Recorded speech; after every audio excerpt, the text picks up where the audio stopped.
Are you tired of your raid frame going gray faster than a rogue in stealth? Well, you're in the right place. Today we're going to be turning you into an unkillable wall of bone and plate. This is the ultimate Blood Death Knight tank guide for Mr. Pandaria Classic. So let's go ahead and dive in.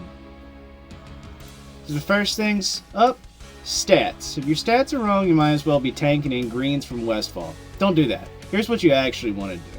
Step 1, hit an expertise cap. So you want to cap them so that your death strike never will miss. Missing a death strike is basically throwing your shield away and saying, please hit me harder. Step 2, stamina. Every extra HP makes your healer love you just a little bit more, and sometimes that makes a huge difference. Step 3, mastery. This is your core survival kit. Bigger blood shields equal fewer squishy DK moments. After that, parry over dodge, because parries fuel Rune Strike, which fuels threat, which keeps bosses off your squishy DPS friends. And pro tip, mastery equals bigger shields, equals bigger, happier healers. So you want to keep that in mind. Always love your healers. The next thing we'll go over here is gems. This is where you want to turn your plate into a shiny red Christmas tree of survivability, if you will. So you want red sockets, that'll be parry and stamina. We're getting beefy and hard to hit. Blue sockets, straight stamina. Think of it as your healer anxiety insurance. Yellow sockets, mastery, because we like bigger shields than the boss's ego. You know what I'm saying? So, and here's another tip. Match your socket bonuses. If they give stamina or mastery, ignore the rest. Let's go ahead and go over some enchants as well. Enchanting, or as I like to call it, spending gold to make your gear sparkle and keep you alive.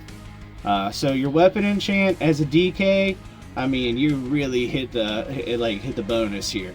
So your weapon enchant's going to be Rune of the Fallen Crusader, because the heal proc off of that is actually like a free potion.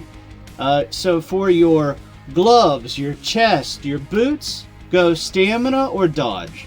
And if there's mastery as an option, take it. You can never have too much shield. So here's a pro tip. If it glows red and makes you harder to kill, it's the right enchant. Okay? Let's go ahead and transition into over on talents. And we're going to take Plague Leech, Lichborn, Death's Advance, Death Pact, Runic Empowerment, and Gorfiend's Grasp. Mine are a little bit different here because I was doing a little bit of farming out somewhere else. Now, personally, these are the ones that I like, but most people would say you want to take Plague Leech first off for more runes. You want to take Lichborn so that you could heal yourself. Yes, healers love it when you heal yourself with Death Coil. You want to take Death's Advance to make you move faster than your raid leader trying to dodge the loot drama. You know what I mean? You want to take Death Pact for your emergency oh crap button, so you can summon your pet and use it to get your life back. You want to use Runic Empowerment. When you land a damaging Death Coil, Frost Strike, or Rune Strike, it'll give you 45% chance to activate a random fully depleted rune, so that's great as well. And Gorfiend's Grasp is your mob vacuum. So hello, mob control, pull it all together, get it in one spot, you know what I'm saying? Let's go ahead and go over glyphs. Glyphs are like seasoning. You don't need them all, but the right ones make you deliciously hard to kill. So these are your 3 best friends for survival and self-healing. Swap in others if a fight demands it, like if you need an extra anti-magic shield duration for magic heavy bosses. So you're probably going to want to go Glyph of Blood, Glyph of Rune Tap, and Glyph of Death Coil. Those are the major ones you want to get. And this is what you probably are looking for the most. Here's how to actually tank without face planting, okay? So, number 1, keep your diseases up. Think of them as your tanking cologne. Bosses can smell your aggro. Number 2, Death Strike on cooldown. And heal and shield yourself as often as possible with Death Strike. Rune Strike and Heart Strike to keep the threat. Always have a pair of Death Strike. I always save a pair of runes for a Death Strike when you're expecting big damage. And remember, a Death Strike after taking damage gives you a bigger heal and shield, okay? So timing your death strikes well is what separates tank gods from floor decorations. Alright, so let's go over some of your cooldowns real quick. Your cooldowns are like superhero buttons. Use them right and your healers will think you're immortal. Okay? So they're going to be Icebound Fortitude, Vampiric Blood, Dancing Rune Weapon, Anti-Magic Shield, Army of the Dead. So Icebound Fortitude, you press this, laugh at stuns and big hits, you know. Let's see. Vampiric Blood, give you bigger heals, a bigger HP pool. Use it before you get a spike in damage. You want to use your Dancing Rune Weapon for 40% parry? Yes, please. Anti-Magic Shell soaks up magic like a sponge. You know. And Army of the Dead, it's emergency parry, and it's an emergency parry buff, and it's comedy relief when the ghouls start taunting stuff. Love that. So now your professions. Professions, they do matter if you want to min-max a tank and flex on everybody.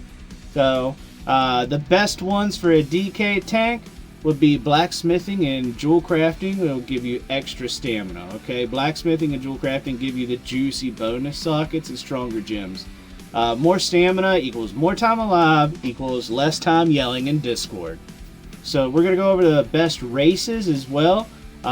Ignore me being undead. It's just my favorite model. It's my favorite of all the classes other than humans. So the best classes, your race choice won't make or break your tank, but why not min-max all the pixels you got? You know what I'm saying?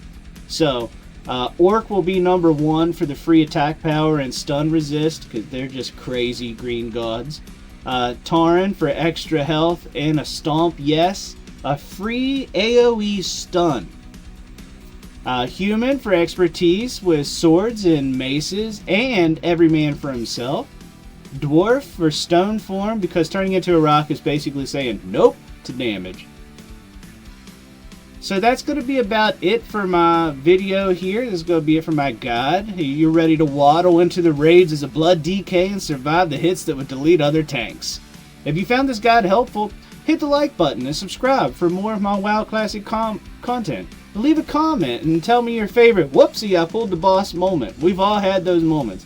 Now get out there and become the raid's unkillable wall of death. See ya!